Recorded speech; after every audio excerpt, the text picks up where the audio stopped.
Welcome to Visions, a series of visits to almost everywhere. I'm your host, Malsman. We're going to spend the next hour on the other side of the glass at FBI headquarters in Washington, D.C. Our guides on this, our maiden voyage of Visions, are Margaret Gulotta, Chief of the Administrative Unit. What does that mean? Well, I work in the crime laboratory here at FBI headquarters, and we have over 620 employees here in the lab, and my unit handles all of the administrative functions for the FBI lab, including budget and human resources and all sorts of office services, including evidence control, evidence receipt, and anything else that is administrative in nature. Is working for the FBI a fun kind of job? It seems, as an outsider, as a non-FBI, I mean, watching the FBI story and the Ephraim Zim list and all things, it's all very exciting. But as often happens, what's very exciting is actually very tedious. Is that the way it is here at the FBI? Well, I've been in the FBI for almost 25 years now, and I've worked in a lot of different positions. I am not an agent of the FBI. As a matter of fact, we only have about 10,000 agents in the FBI and about 12,000 support employees. Those of us in support functions have very interesting jobs as well. We're not out on the street with guns chasing down the criminals, but we provide the support for that kind of activity, and I've always found it to be a very interesting job. Okay, moving on now to Dean Fletcher. I'm a writer-editor, but we don't do hardly any writing or any editing in the office that we're in. I don't know if that's of any interest to you. I'm more of a public affairs specialist. Liaison with producers such as yourself, lining up interviews like we're going to conduct today. Right. Okay, walk us through right now, before we actually walk through, what will we be doing today? Where are we going? Where are we going to be? Do we know? We're not sure. Or are we just going to start knocking on doors and seeing if we can get in? What are we going to try to accomplish today here?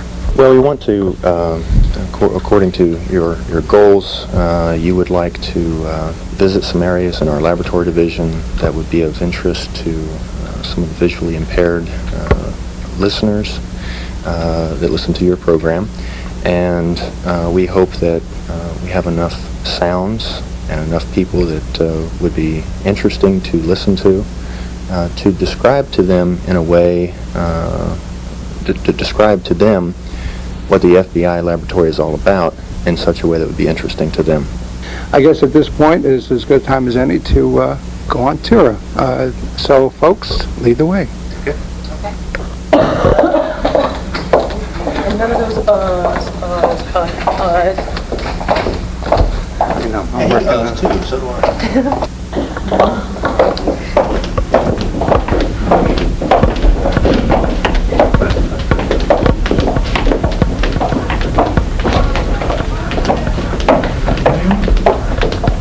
We have just stepped inside the document reference section, I guess it's called.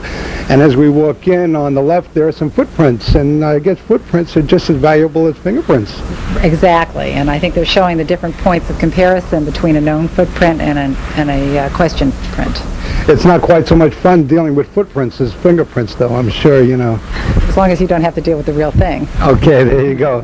Dean, stay with us now. So, okay, kind of describe the room. Okay, this is the document section of the FBI laboratory, and this is where we do the comparison of question documents with known documents.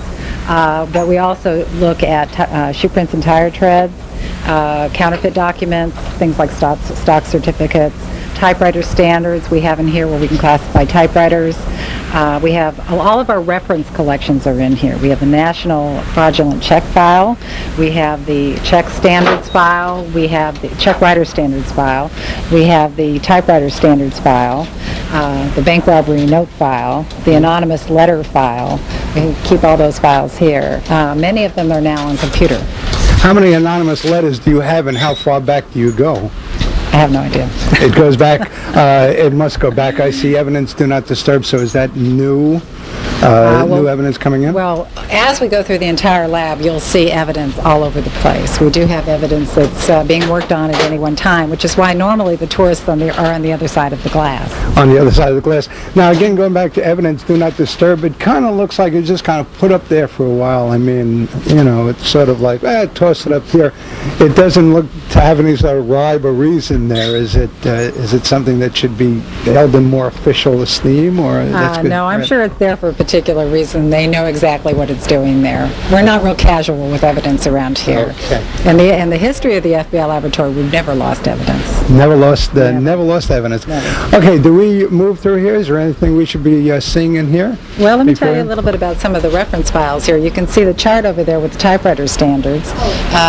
They are able to classify different type styles, and that can help give them lead information on typewritten documents as to where they might find what style of type and what manufacturer of typewriter they should be looking for.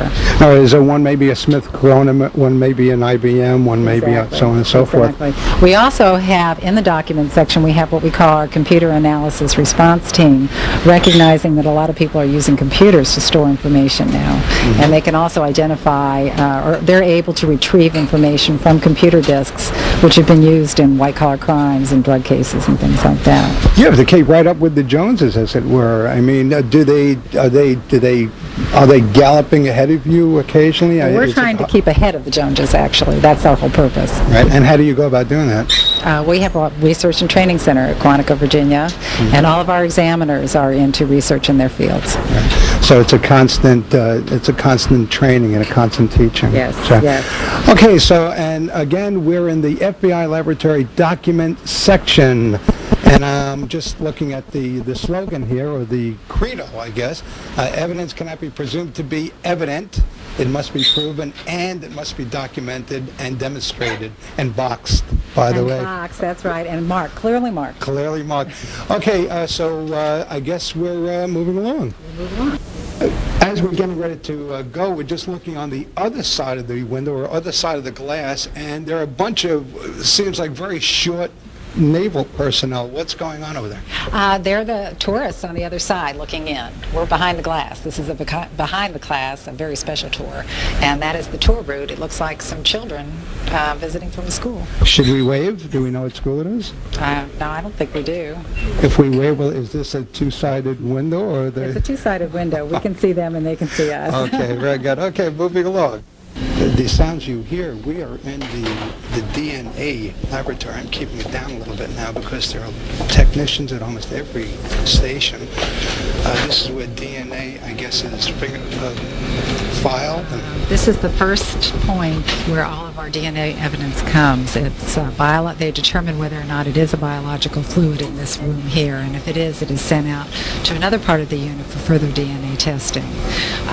This is where they decide if this used to be our old serology lab, where we used to just do the blood typing, the ABO blood typing. The old days. Yeah, in the old days. But now, of course, the DNA is a far more discriminatory type of examination, and we don't do the ABO blood typing any longer. Right. Can we kind of move along and see somebody at work here? Okay, the sounds, I guess, these are the refrigerators. I guess we're hearing refrigerators. Biological fluids are considered perishable evidence. And they're kept here? And they're kept here in refrigerators. So that's why you see all these refrigerators here. Okay, and these, of course, are all locked in. What's inside these refrigerators are? Evidence, biological evidence, right, which is also considered hazardous, because we don't know if there are any diseases contained in any of the blood samples that we get. Okay. So we have to take extra precautions to ensure that we are protecting. We're protecting our employees as well. Right. Okay, let's kind of kibitz a little bit and find the technician hard at work and see if we can't create chaos. Okay. Oh, this is Eileen, and she's hard at work. Maybe she can tell us a little bit about what she's doing. Okay, we'll kind of have Eileen explain as she works. Okay, well, what I'm trying to do now is scrape the blood off of this small piece of concrete. And prepare the sample for DNA analysis, which will probably be in the next week or two. And what sort of a case is this, do we know? This is a carjacking, and a police officer was shot and severely injured during the carjacking.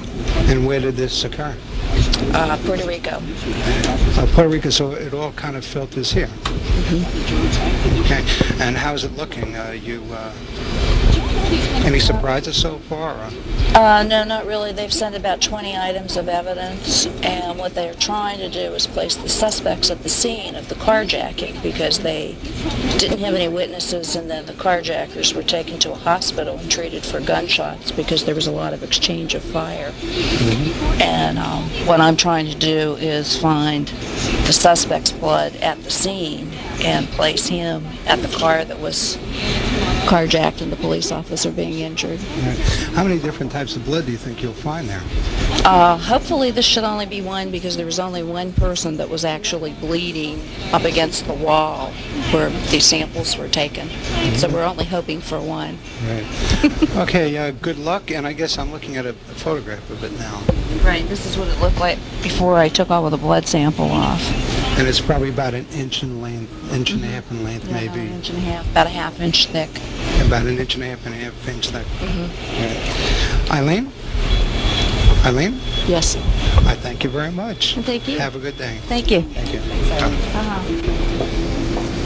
Okay, we're walking along, and there are probably 20 or 25 positions here, and we're just coming out, and I think the refrigeration is what we hear going, and we're moving along now. Okay, we're coming up right here on our language services, or this is only actually part of our language services unit, which is also in the document section of the Laboratory Division, and they're responsible here for managing the field-wide language program in the FBI. This is a unit that has about 16 translators in it who are all multilingual, who handle a lot of translations, but we also have translators all over the FBI, and this unit also handles program and manages the standards for those translators all over the FBI.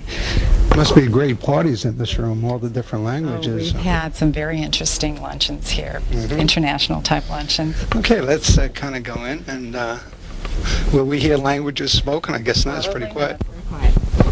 Okay, there are about 25, what would these be called? Not pigeonholes. These are just desks. Desks, okay. Okay, and now here's something very interesting for all cat lovers, and my daughter, by the way, Kimberly, is with me today, and she is sharing the moment here at FBI headquarters. We're at the Feline Bureau of Investigation, and it just occurs to me it's a joke, but what is that all about? Well, this is Renata here, and she is one of our star Italian translators, and she also speaks French and English, and she's also a cat lover. You're a cat lover. Oh, look at all the cats here. Okay, would you say I'm a cat lover? Say something in Italian. Amo moltissimo tutti gli animali, ma specialmente I gatti. And what does that mean? I love very much all animals, but especially cats. Okay, there you go. There's a little Italian and cats, and there's some great tigers over there. That was great. Thank you very much. You're welcome. Okay, a little international flavor on Visions today. I'm becoming a star. Thank you very much. Thank you. Okay, we're moving past, and they do have coffee here, by the way, at the FBI. And they use, and let me just, Folgers. Okay, good stuff. Okay, Folgers coffee. No bugs. No bugs. Okay, we're coming into another laboratory.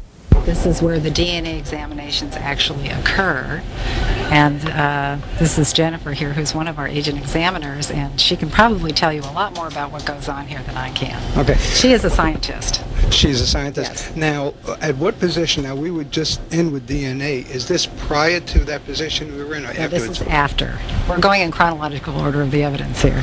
Oh, got it. Just the way I asked for it. Okay, there you go. Okay. So how come I'm confused? This is Dr. Lindsay here. She's one of our agent examiners. She was an agent in the field before she came back to headquarters to become an examiner in the lab. And so she's got both that field experience and also lab experience.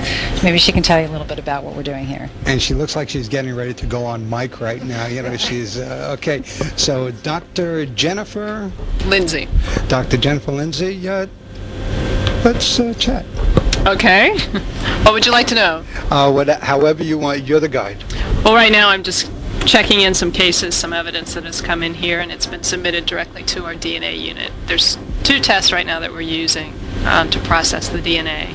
The short names of those, one would be RFLP, one would be PCR. And other laboratories can submit evidence to us, which would be like cuttings from underwear, where they've already shown the presence of a blood stain or a semen stain, and then that would be processed for DNA using one of these 2 techniques. Right. Okay, so it comes here. Now you get a piece of the clothing. What do you do with it from there? And I see you have some trays, sort of like a photographer. Sort of developing photographs, but not the sponges. Explain this. Right. Well, this is a step that's a part of the RFLP process. The RFLP process actually has several steps associated with it. You start by taking your stain, extracting the DNA from the stain. Semen. Or a stain, whatever. It could be a blood stain, it could be semen stain. You extract the DNA out of it, so you break those cells open and pull the DNA out. Then you cut it up into small pieces using special enzymes. And then you run a process called electrophoresis to separate those pieces of DNA that you've cut. And this is then the step that follows electrophoresis. We've actually created a gel, and there's DNA in that gel, and it's been spread out on this gel. And this process is called southern blotting, where we take the DNA from the gel and transfer it to a membrane using this process, and then that membrane is what we continue to use throughout the rest of the RFLP process. Is that a sponge? The base is a sponge? Yes, it's a sponge, and on top of that is the gel, and on top of the gel is a membrane, and on top of the membrane are pieces of Whatman paper. And basically all we're doing is sucking the DNA from that gel onto that membrane using the process called capillary action. This is the new fingerprint. I mean, it's just as valid and maybe more valid than fingerprints. I mean, DNA is basically all you need to know. Is that so? I mean, it just seems to me it's the miracle find of the greatest find in history, the DNA. Well, I think DNA, what is good about it is it's available to us in our evidence. Unlike fingerprints, which you often may not get at a crime scene, DNA in the cases of rapes or homicide is often a piece of evidence that's left behind, especially in a rape. So that's what's been so good about DNA. We have those semen stains. We can now characterize them using DNA. It is not identity, though. It is not considered identity as a fingerprint would be, but it's pretty darn close. Well, what are the chances of getting away if you've been caught on the DNA test? You say it's not a fingerprint. Well, I think that's always a question the jury has to decide. We process it, we tell them whether it's consistent with the DNA from the suspect, and then the jury weighs the other evidence that's presented to them. And if that is the most compelling piece of evidence in their mind, then they would probably choose to convict. But again, that's always, we say, we don't determine guilt or innocence. We just do the test and let the jury decide whether the person is guilty or innocent. Are you called to testify? Yes, quite a bit. That's the majority of my job actually is to do just that, go out and talk to juries and testify in court. Really briefly, what is the most fascinating case you've had in the past year? I mean, I'm sure they come from all over the world. I guess you get from all over the world? I think the most personally satisfying case was a case of a serial rapist that was actually raping elderly women between 50 and 70 years old in my hometown of Eaton, Ohio. I'm from a very small town, and there was a serial rapist who for the past 3 years had been raping women in that territory, and we didn't have a clue who it was. I could tell them, though, it was the same individual because I would get semen stains from the rapes, and I knew it was the same person. And around Thanksgiving time, we actually finally made an identity based on blood samples that they'd submitted, and I got to go home and helped them write the affidavit, and they arrested them the day before Thanksgiving. And so I think that was most personally satisfying. I could actually walk in my hometown and help out. So that was very satisfying. And we see all kinds of cases. I think DNA gets involved in some pretty high-profile cases. Right. And DNA stands for? Deoxyribonucleic acid. Okay, I'm not going to try to repeat that. I'm just looking at your envelope over here. The numbers, I won't give the numbers. I don't know what the security is all about. But it is Little Rock. Is that a Little Rock in there, or is that from Arkansas? No, that's actually from Arkansas. So we get them from all over the country, not just federal cases. cases, but we actually deal more probably with local and state authorities because the nature of the crime is typically a local or state crime. Right. What's happening in Little Rock? What happened here? This was, these are actually cigarette butts that have been submitted. They were present at the scene of a crime. They're trying to link them to the suspect. So What I was the think crime? I believe it was a bank robbery. So these were left at the scene of the bank robbery, and now they're trying to link them to the suspect. And I guess sputum, is that the word? You know? Saliva, yes. Not sputum? No, well, I use saliva. I thought sputum was right. Okay. Dr. Jennifer Lindsay, how long are you with the Bureau now? I've been with the Bureau 8 years, and I've been in the laboratory 4. Having fun. I enjoy it very much. Okay, give our regards to Eaton, Ohio. Ohio. Okay, thank you very much. Have a good day. Thank you. Thank you. Bye-bye.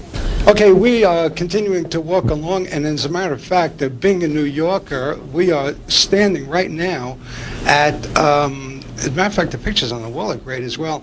We're looking at the photographs right now, color, startling graphic, the bombing of the World Trade Center in 1993 in New York City. I directed traffic that day on one of the cross streets, so I did my part. And of course, the FBI had a major role to play in the working through the evidence, sifting through, as it were. Right, we're right outside of the explosives unit of the lab, and it's their responsibility to go to the crime scene and sift through all of the rubble in one of these explosions to try to find the key to solving the crime. And of course, they were up to the New York City the day of the bombing, and they were going through the crime scene, as you can see on the wall. It was massive. Right. And then also to the left over here, bombing assassinations of Italian judges Falcone and Borsellino, 1992, Palermo, Sicily. And this, of course, had worldwide implications, and it was reported worldwide, of course. And this comes to the FBI. You assist. Many times in international bombing incidents, when American lives have been lost as a result of the terrorist incident abroad, our people from the FBI laboratory will go and assist the local authorities in the bombing investigation. Bombing of Avianca Flight 203, Bogota, Colombia. This is 1989, and U.S. Marine Corps, a sad day for the United States. A battalion landing, headquarters at 200 and some odd soldiers lost. Of course, this is the Lockerbie, Pan Am Flight 103, Lockerbie, Scotland, December 21st, 1988. And there are some indictments, but of course we're a long way from realizing an end to that. Okay, so we're at the explosives unit. So here we go. This is our hairs and fibers unit. This is where most of our evidence starts in the Laboratory Division, because the theory is in most violent crimes there is a transfer of hair and fiber evidence during the violent crime. And what they're looking for here is trace evidence. We can come over here and take a look at this display. Okay. Trace evidence is what we call the silent witness, and that is that in any encounter there'll be things from the suspect's environment that will transfer with the victim's environment. And the evidence is submitted here to the laboratory, and it's scraped down in our scraping rooms over here. And then they divide all these pieces of hairs and fibers from each other and try to be able to classify them. Then if they have a suspect, they can go to the suspect's environment and they can pull all the hairs and fibers out of that environment, like a car seat that it's suspected a victim may be carried off on a kidnapping. Right. And they may find some of the victim's hairs on the suspect's car seat. And when that happens, we have a lot of circumstantial evidence. How do you feel, speaking of these things? In what way? Every once in a while you go, oh God, but it's horrid. I mean, there are some horrible things that come through this building, cases. How do you feel about that? Do you get to a point where you say, well, I can deal with it, I've been here for a while? I mean, I know you're not actually doing scraping and that sort of thing, but just to talk about it as a human being, I feel good knowing that in many of these cases we've been able to solve the crimes and put the bad guys in jail. Okay, there you go. Feel good. Okay. Okay, so we're going to look at some scrapings. Well, I don't know if anybody is scraping right now, but we can walk by the rooms here. All these boxes here, by the way, are evidence in cases. So. Okay, so this is all evidence and not to be touched, obviously. She's We better not go into the room here, but we can watch her scrape. Okay. She is scraping, and she is wearing a mask. Right, well, we always are concerned about biohazards here, and we never know what we're scraping off, and so our employees have to wear protective clothing. You can see she's wearing gloves and a mask, and she's got a lab coat on as well. Okay. Do we know what this case is? I guess we can't go in there. Well, we can't go in there, so we don't really know, but we can probably assume that it was a violent crime of sorts, that they're looking for evidence of hairs and fibers, trace evidence. Okay. She's kind of busy. She's wearing a headset. Is that music, or is she... She's probably listening to music. She can scrape to the beat. Scrape to the beat. Maybe we can hear some of the scraping anyway. We're kind of... You have to stay outside the room for your own protection. Okay, I don't know if you folks can hear it, but she's scraping with a... What is that item? It's like a spatula, actually, and she's scraping all of the hairs and fibers. It looks like a shawl onto a piece of brown paper. And when she finishes with that, she'll gather up all the hairs and fibers, and then she'll put a new piece of brown paper down there for the next item she scrapes.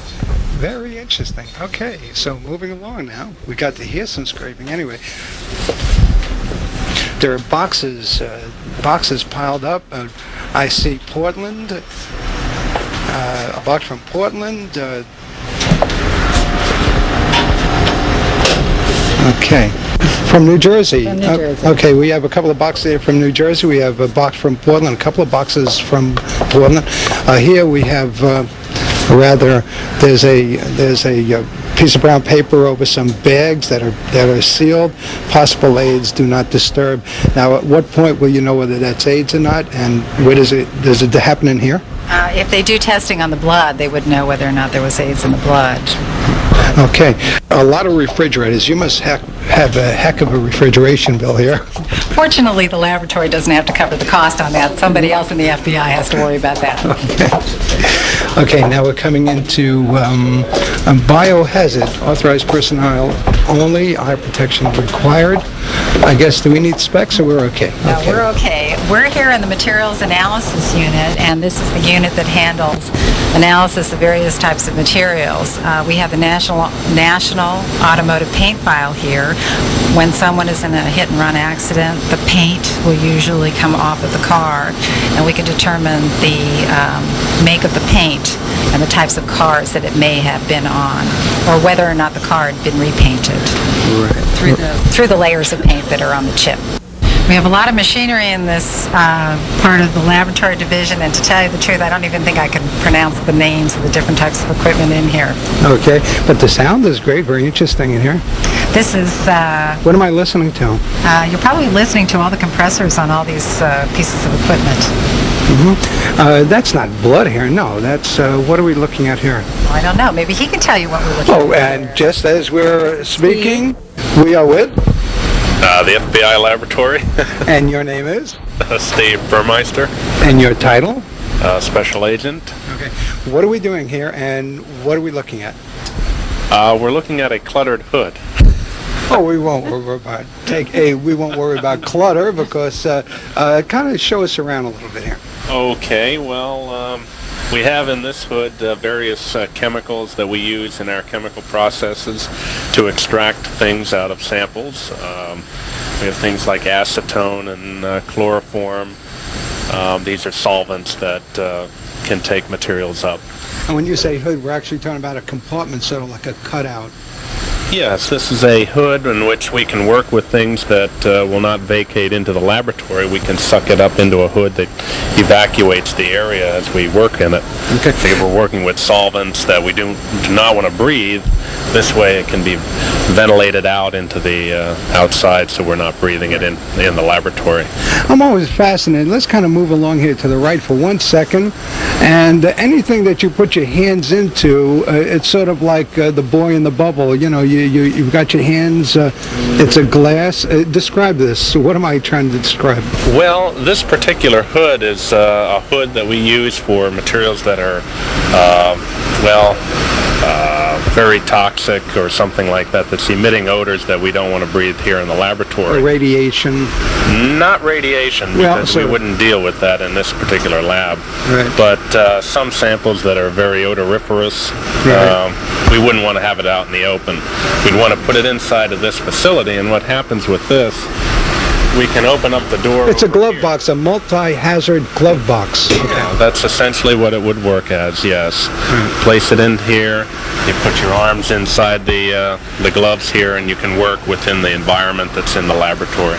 But these gloves sort of have a mind of their own, because you didn't have your hand all the way in here, but it operated sort of on its own, didn't it? Well, what's happening here... That was weird. It's physics being operated. Yeah. There's a vacuum being pulled inside this chamber, and when there's a vacuum being pulled, these inflate. Right. So the hands are inflated. They're long black gloves. Okay, you stick your hands in there, and it's, again, a multi-hazard glove box. Got it. But when you turn that thing on, I said, my goodness, these things are alive.